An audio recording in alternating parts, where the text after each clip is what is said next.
آپ جو دعائیں پڑھتے ہیں اس میں خبر ہے کتنی غلطیاں کرتے ہیں اور کیسی غلطیاں کرتے ہیں.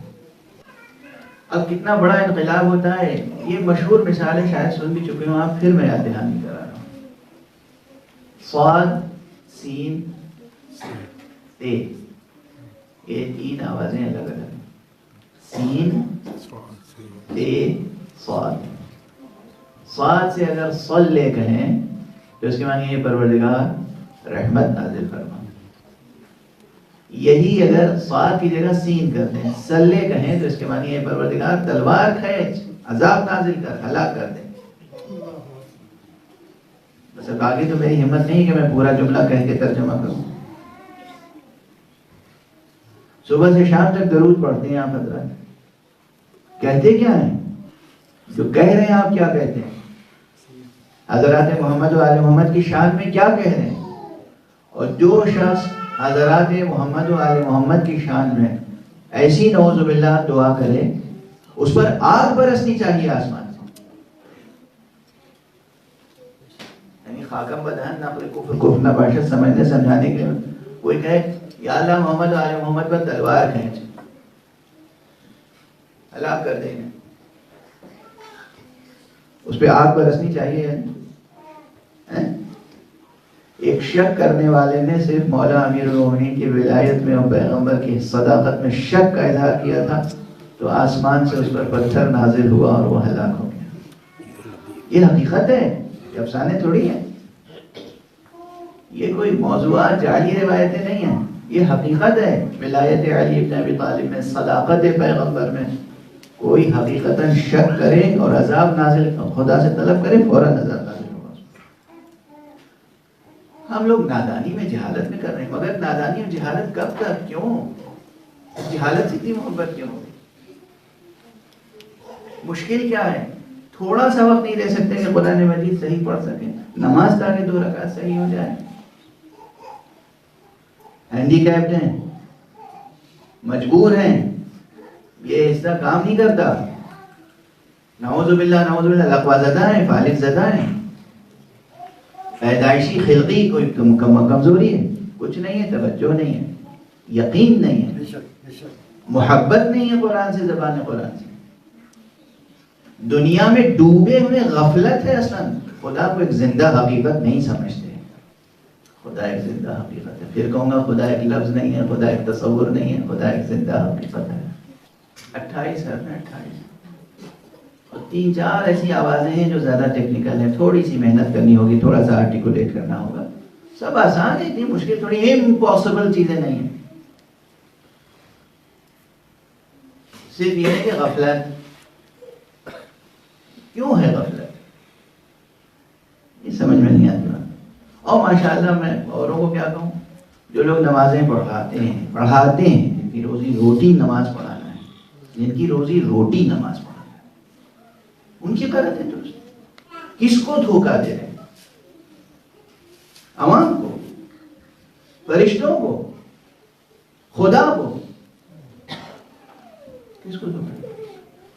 یہ ہے المیہ، یہ ہے ناسور، یہ ہے کینسر قوم کا. آپ چاہتے ہیں میرے منہ سے پھول جھڑے نا، یہ اسی کو محاورے میں اسی کو کہتے ہیں پھول جھڑنا.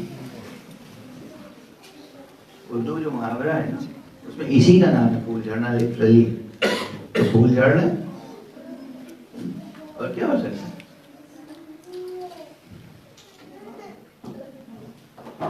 لفظ سے بھی ہم دور ہیں قرآن سے، صحیح لفظ نہیں ادا کرتے. صحیح سورہ یعنی میں اپنے اوپر بیتی ہوئی سنا رہا ہوں، مولانا سے درد دل کر رہا ہوں. سمجھیں، میں گیا امریکہ، پروردگار سلامت رکھے، ان کی توفیقات میں اضافہ فرمائے. میرے ایک دوست ہیں، کراچی میں ہوا کرتے تھے، ڈاکٹر ہومیوپیتھ کے بہت مشہور ڈاکٹر تھے، ممتاز حیدر صاحب مرحوم، بزرگوں کو یاد ہوگا، بہت نامی گرامی ڈاکٹر. ان کے بیٹوں میں سے ایک بیٹے یہ ہیں، ایک بیٹے اور ہیں ڈاکٹر نصیر عباس جو خود اچھے ہومیوپیتھ ہیں. ایک صاحب ہیں امیر عباس. مجھ سے کہنے لگے مولانا میں بوڑھا ہو گیا، کوئی 2 مولوی مجھے ایسا نہیں ملا جو ایک طرح سے سورہ حمد پڑھتا ہوں. سورہ حمد 7 آیتیں، دو مولوی ایسا نہیں ملا جو ایک طرح سے سورہ حمد، یعنی وہ جو عربی زبان کا سب سے ٹپیکل جو کیریکٹر ہے ضاد ولا الضالین، یہ صحیح ادا نہیں ہوتا. ذال ضاد وا میں فرق نہیں ہے، کیونکہ میں نے مثال دی نا، یعنی اس سے زیادہ آپ کو چونکانے والی مثال نہیں ہو سکتی کہ محمد اور آل محمد علیہم الصلاۃ والسلام پر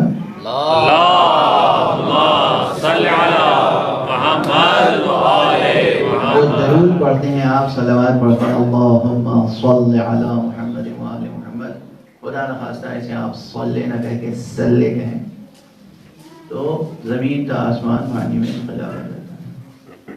دعا بدعا میں جاتا ہے. اسی طرح اور الفاظ ہیں، تو یہ چند حروف ہیں. بہرحال اسے سیکھیے، اس کے لیے کوشش کیجیے. کوشش کیجیے خدا کی خاطر، اپنی خاطر، اپنے بچوں کی خاطر، اپنی دنیا آخرت دونوں کی خاطر، اس کے لیے کوشش کیجیے. نہ دنیا مذاق ہے نہ آخرت مذاق ہے. نہ دنیا مذاق ہے نہ آخرت مذاق ہے. دونوں حقیقتیں ہیں، اور دونوں حقیقتوں کی ہمیں قدردانی کرنی ہے، اور دونوں حقیقتوں کو ہمیں اپنے پورے وجود کے ساتھ قبول کرنا ہے. ہم اسکیپ نہیں کر سکتے نہ دنیا کو نہ آخرت، اسکیپ نہیں کر سکتے. یہ سفر وجود ہے جو جاری و ساری ہے. اس سفر وجود میں سب سے بڑی رہنما کتاب قرآن مجید. اگر میں سناتا رہوں کہ کتنے لوگ اس وقت یورپ میں ہیں، امریکہ میں ہیں، کینیڈا میں ہیں، جنہوں نے کبھی کسی مسلمان سے ملاقات نہیں کی، اور کسی تبلیغی جماعت کے آدمی نے یا کسی مبلغ نے، کسی واعظ نے، کسی ذاکر نے جا کے ان کے سامنے اسلام پیش نہیں کیا، ان لوگوں نے خود براہ راست قرآن پڑھا اور مسلمان ہو گئے اس وقت.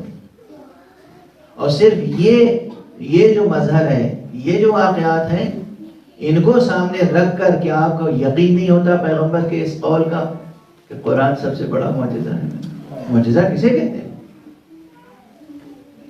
لوہے کو خالص سونا یا کندن بنا دینا چھوٹی بات ہے، انسان کے عقیدے کو بدل دینا بہت بڑی بات ہے. انسان کی سوچ بدل جائے، انسان کی فکر بدل جائے، انسان کا عقیدہ بدل جائے، انسان کا ہدف بدل جائے، انسان بدل جائے، یہ بڑا معجزہ ہے بجائے اس کے کہ آپ لوہے کو سونے سے بدل. قرآن آج بھی انسانوں کو بدل رہا ہے. اور ہم کہ جو ہمارے گھروں میں جزدانوں میں قرآن رکھا ہوا ہے، ہم زوال کا شکار ہیں. اذانیں بلند ہو رہی ہیں اور اذان دینے والے پست ہوتے چلے گئے. کیا آئے رہی ہیں. تو پہلی بات تو یہ کہ وابستگی. اب دیکھیے جب درد ہوتا ہے نا تو خود ہی سے تھمتا ہے، کوئی پین کلر وغیرہ سے تو تھمتا ہے. جھوٹی بات ہے، پین کلر سے جب درد ہوتا ہے تو اٹھتا ہے تو اٹھتا ہے. میں بہت سمیٹنے کی کوشش کر رہا ہوں اپنے کو کہ کسی صورت سے یہ بحث سمیٹوں، آگے بڑھوں، اور یہی قدم جو ہے رکا ہوں. کاش آپ میں سے ہر ایک شخص عہد کر کے اٹھیں، ہماری مائیں بہنیں عہد کر کے اٹھیں، اپنے بچوں کو قرآن کا لہجہ عطا کریں، جو کہ ناممکن بات نہیں ہے.